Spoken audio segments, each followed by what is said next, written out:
जी Kishan Reddy cabinet मंत्री बनेंगे। इसके अलावा बंदी संजय भी राज्य मंत्री पद की शपथ लेंगे। ये जानकारी सामने आ रही है। इस बीच एक और सबसे बड़ी खबर यह है कि यूपी से 8 मंत्री पद की शपथ लेंगे और नाम भी अब आपको बता देते हैं, क्योंकि राजनाथ सिंह लगातार तीसरी बार मंत्री बनेंगे, अनुप्रिया पटेल भी तीसरी बार मंत्री बनेंगे और जयंत चौधरी, पंकज चौधरी मंत्री बनेंगे और कमलेश पासवान, बीएल वर्मा पहली बार शपथ लेने वाले हैं। पंकज जी, इस बारे में जिस लिहाज से फैसला लिया गया है, देखिए कोई बहुत बड़ा सरप्राइज हमें नहीं दिख रहा है इसमें। सभी पुराने नाम हैं, एक नाम जो नया है कमलेश पासवान का है और जो बीजेपी के ही हैं और वो पासी समुदाय से हैं, जो पासी समुदाय दलितों में जाटव के बाद सबसे ज़्यादा माना जाता है। और इस बार कहा जा रहा है कि पासी समुदाय ने बीजेपी का साथ छोड़ दिया, तो उसके लिए कमलेश पासवान को लिया गया। कुर्मी बिरादरी जो पटेल बोलते हैं ना, पटेल, मौर्य, कुशवाहा, ये सब एक तरीके से बड़ा वोट बैंक है, नॉन यादव जो कहते हैं ओबीसी, उसने भी यूपी में बीजेपी का साथ छोड़ा बहुत हद तक।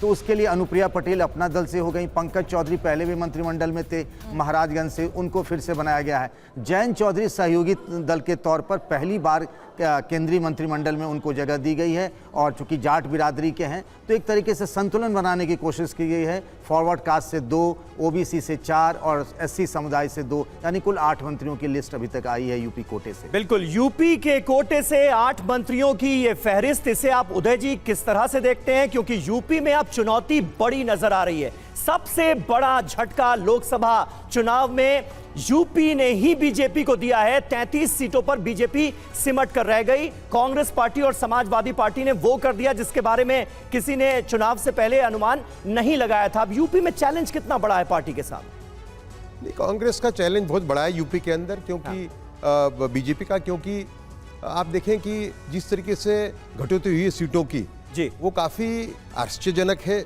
मैं तो कहूँगा शॉकिंग है। क्योंकि कोई ने नहीं सोचा था कि 50 के नीचे संख्या जा सकती है। हम लोग भी अनुमान लगा रहे थे कि भाई कम आ सकती है, कितनी आ सकती है, तो हम सोचे थे कि 50 के नीचे कैसे जाएगी। 50 के नीचे चली गई, काफ़ी नीचे चली गई।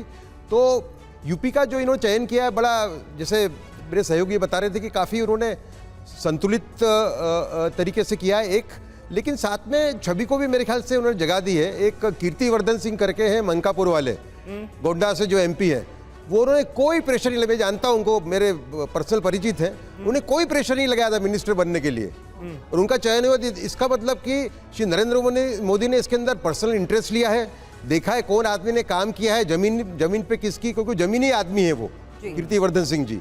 आज इतना बड़ा फटका पड़ा, लेकिन तो भी वो जीत के आप तीसरी बार जीते वो बीजेपी के टिकट पे। तो मेरे ख्याल से ये पूरे चयन के अंदर श्री नरेंद्र मोदी ने खुद ने पर्सनली ज्यादा ध्यान रखा है पहले से, ऐसा मुझे लगता है।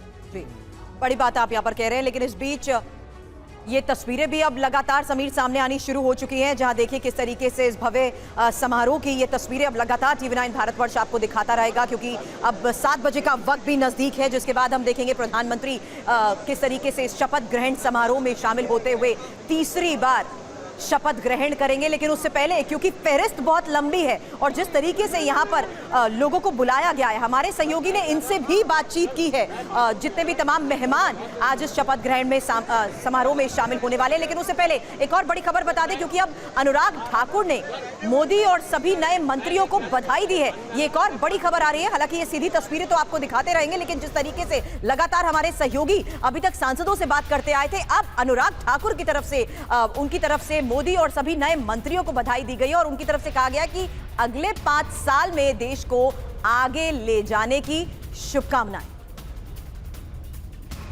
मैं सबसे पहले तो माननीय प्रधानमंत्री नरेंद्र मोदी जी को उनके तीसरे कार्यकाल पर बहुत बहुत शुभकामनाएं और बधाई देता हूं, और उनके जो सभी माननीय मंत्री बने हैं उन सबको हार्दिक शुभकामनाएं, और शानदार काम वो करें, अगले 5 वर्षों में देश को आगे बढ़ाएं। जहां तक मोदी मंत्रिमंडल का और आज शपथ ग्रहण समारोह है, उसमें आज मन की बात से जुड़े हुए बहुत सारे लोग यहां पर हैं। यहां पर विकसित भारत अभियान को चलाने वाले सभी वो महानुभाव हैं, यहां पर नमो ऐप पर जुड़ने वाले वो महानुभाव हैं, बहुत सारे खिलाड़ी हैं जो इसमें भाग लेने आए हैं। ये सब लोग वो हैं जिन्होंने अलग अलग क्षेत्रों में बहुत नाम कमाया है, अपना काम किया है।